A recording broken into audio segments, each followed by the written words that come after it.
ಕೋಲಿಗೆ gum ಸವರಿ ಹುಂಡಿ ಹಣ ಎಗರಿಸಿದ್ದಾರೆ ಕದಿಮರು. ಮಧ್ಯರಾತ್ರಿ ದೇವಸ್ಥಾನಕ್ಕೆ ನುಗ್ಗಿ ದೇವರ ಹುಂಡಿಗೆ ಕನ್ನ ಹಾಕಿದ್ದಾರೆ. ಬೆಂಗಳೂರು ಉತ್ತರ ತಾಲೂಕು ಹೆಸರಘಟ್ಟದಲ್ಲಿ ನಡೆದಿರುವಂತಹ ಘಟನೆ ಇದು. ಪ್ರಸಿದ್ಧ ಶ್ರೀ ದುರ್ಗಾಂಬಾ ದೇವಿ ದೇವಸ್ಥಾನದಲ್ಲಿ ಘಟನೆ ಸಂಭವಿಸಿದೆ. ಅನುಮಾನ ಬಂದು ಸಿಸಿಟಿವಿ ಪರಿಶೀಲನೆ ಮಾಡಿದ್ರು. ಆ ಸಂದರ್ಭದಲ್ಲಿ ಕೃತ್ಯ ಬೆಳಕಿಗೆ ಬಂದಿದೆ. ನೋಡಿ, ಮಧ್ಯರಾತ್ರಿ ದೇವಸ್ಥಾನಕ್ಕೆ ಹೋಗಿದ್ರು ಕಳ್ಳರು. ಬೆಂಗಳೂರು ಉತ್ತರ ತಾಲೂಕು ಹೆಸರಘಟ್ಟದಲ್ಲಿ ಘಟನೆ ನಡೆದಿದೆ. ಪ್ರಸಿದ್ಧ ಶ್ರೀ ದುರ್ಗಾಂಬಾ ದೇವಿ ದೇವಸ್ಥಾನದಲ್ಲಿ ತಮ್ಮ ಕೈ ಚಳಕವನ್ನ ತೋರಿಸಿದ್ದಾರೆ ಖದೀಮರು.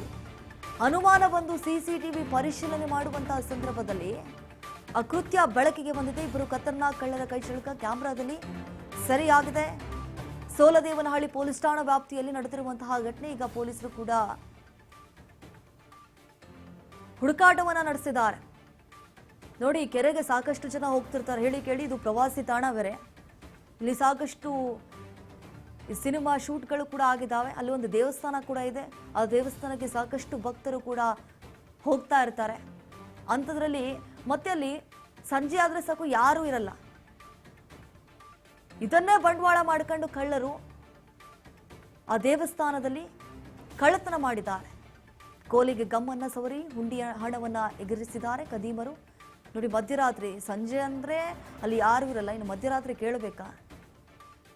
ಇದನ್ನೇ ನೋಡಿಕೊಂಡು ಕಳ್ಳರು ಹೋಗಿರುವಂಥದ್ದು. ಮಧ್ಯರಾತ್ರಿ ದೇವಸ್ಥಾನಕ್ಕೆ ನುಗ್ಗಿ ದೇವರ ಹುಂಡಿಗೆ ಕನ್ನ ಹಾಕಿದ್ದಾರೆ. ಬೆಂಗಳೂರು ಉತ್ತರ ತಾಲೂಕು ಹೆಸರುಘಟ್ಟದಲ್ಲಿ ನಡೆದಿರುವಂತಹ ಘಟನೆ. ಈಗಾಗಲೇ ಪೊಲೀಸರು ಹುಡುಕಾಟವನ್ನು ಕೂಡ ನಡೆಸಿದ್ದಾರೆ. ಎಲ್ಲಿ ಹೋಯ್ತು ಹಣ? ಇಷ್ಟೊಂದು ಹಣ ಹಾಕಿರ್ತಾರೆ ಈ ಹುಂಡಿಯಲ್ಲಿ, ಹಾಗಾದ್ರೆ ಹಣ ಎಲ್ಲಿ ಹೋಯ್ತು ಅಂತ ಹೇಳಿ ಆ ದೇವಸ್ಥಾನದ ಆಡಳಿತ ಮಂಡಳಿಯ ಸಿಬ್ಬಂದಿಗಳು ಹುಡುಕಾಟವನ್ನು ನಡೆಸಿದ್ರು. ಏನಾಯ್ತು ಅಂತ ಹೇಳಿ. ಆಯಿತು, ಅಲ್ಲಿ CCTV ಇತ್ತು, ಅದನ್ನು ಕೂಡ ಚೆಕ್ ಮಾಡಲು ಅನುಮಾನ ಬಂದು ಚೆಕ್ ಮಾಡಿದಂತಹ ಸಂದರ್ಭದಲ್ಲಿ ಗೊತ್ತಾಯಿತು ಈ ರೀತಿಯಾಗಿ ಕಳ್ಳತನ ಎಸಗಿದ್ದಾರೆ ಅಂತ ಹೇಳಿ. ಸೊ ರಾತ್ರಿ ನಡೆದಿರುವಂತಹ ಕಳ್ಳತನ ಪೊಲೀಸರಿಗೂ ಕೂಡ ಇಮಿಡಿಯೇಟ್ ಆಗಿ ಈ ಸಿಬ್ಬಂದಿಗಳು ಮಾಹಿತಿಯನ್ನು ಕೊಡ್ತಾರೆ. ಹೀಗಾಗಿ ಆ ಪೊಲೀಸರು ಕೂಡ ಸ್ಥಳಕ್ಕೆ ಧಾವಿಸಿ ಆ ವಿಜುವಲ್ಸನ್ನು ಕೂಡ ಪೊಲೀಸರಿಗೆ ಕೊಟ್ಟಿದ್ದಾರೆ. ಹಾಗಾಗಿ ಪೊಲೀಸರು ಕೂಡ ಈಗ ಆ ಕಳ್ಳರನ್ನ ಹುಡುಕುವಂತಹ ಪ್ರಯತ್ನಕ್ಕೂ ಕೂಡ ಮುಂದಾಗಿದ್ದಾರೆ. ಎಲ್ಲ ಒಂದು ಕಡೆ ಡೌಟ್ ಬಂತು. ಆಬ್ವಿಯಸ್ಲಿ ಡೌಟ್ ಬರುತ್ತೆ. ಆ ಹುಂಡಿಯಲ್ಲಿ ಹಣ ಕಡಿಮೆ ಆದಾಗ ಒಂದು ಅಲ್ಲಿರುವಂತಹ ಸಿಬ್ಬಂದಿಗಳ ಮೇಲೆ ಡೌಟ್ ಬರುತ್ತೆ, ಮತ್ತೊಂದು ಕಡೆ ಏನಾಗಿದೆ ಅನ್ನುವಂತಹ ಅನುಮಾನ ಕೂಡ ವ್ಯಕ್ತವಾಗುತ್ತೆ. ಹಾಗಾಗಿ CCTV ದೃಶ್ಯವನ್ನ ನೋಡಿ ಈಗ ಅನುಮಾನ ಪಟ್ಟಿದ್ದಾರೆ. ಎಸ್, ಇದಕ್ಕೆ ಸಂಬಂಧಪಟ್ಟಂತೆ ಹೆಚ್ಚಿನ ಡೀಟೇಲ್ಸ್ ಕೊಡ್ತಾರೆ ನಮ್ಮ ಪ್ರತಿನಿಧಿ ರಾಘವೇಂದ್ರ. ಈಗ ಫೋನ್ ಸಂಪರ್ಕದಲ್ಲಿ ಜಾಯ್ನ್ ಆಗಿದ್ದಾರೆ. ಎಸ್ ರಾಘವೇಂದ್ರ, ಈ ರೀತಿಯಾದಂತಹ ಘಟನೆಗಳು ಪದೇ ಪದೇ ಮರುಕಳಿಸ್ತಾ ಇರುತ್ತೆ. ಅದು ಹೇಳಿ ಕೇಳಿ ಮಧ್ಯರಾತ್ರಿ ನಡೆದಿರುವಂತಹ ಕಳ್ಳತನ ಇದು ಯಾರಂತ ಗೊತ್ತಾಯ್ತಾ ರಾಘವೇಂದ್ರ? ಏನು ಅಂತಂದ್ರೆ, ಈ ಒಂದು ಪ್ರಕರಣ ನಡೆದಿರುವಂತದ್ದು ಸೋಲದೇವನಹಳ್ಳಿ ವ್ಯಾಪ್ತಿಯ ಹೆಸರುಘಟ್ಟದ ಏನೊಂದು ಸುಪ್ರಸಿದ್ಧವಾದಂತ ಸ್ಥಳ ಕ್ಷೇತ್ರ ಆದಂತ ಏನೊಂದು ದುರ್ಗಾಂಬ ದೇವಸ್ಥಾನ ಇದೆ. ಈ ಒಂದು ಕೆರೆ ಏರಿ ಮೇಲೆ ಇರ್ತಕ್ಕಂಥ ದೇವಸ್ಥಾನ ಅಲ್ಲಿ ಮುಂಜಾನೆಯಿಂದ ಇರ್ಬೋದು, ಸಂಜೆವರೆಗೂ ಜನಗಳು, ಭಕ್ತಾದಿಗಳು ಯಥೇಚ್ಛವಾಗಿ ಬರ್ತಾನೆ ಇರ್ತಾರೆ, ದೇವರ ದರ್ಶನ ಪಡಿತಾನೆ ಇರ್ತಾರೆ. ಬಟ್ ಅದ್ರಲ್ಲಿ ಎಲ್ಲೋ ಒಂದ್ ಕಡೆ ಹೇಳ್ಬೇಕು ಅಂತಂದ್ರೆ, ಈ ಒಂದು ಘಟನೆಯಲ್ಲಿ ಹೇಳ್ಬೇಕು ಅಂತಂದ್ರೆ ತಡರಾತ್ರಿ ನಡೆದಿರುವಂತದ್ದು.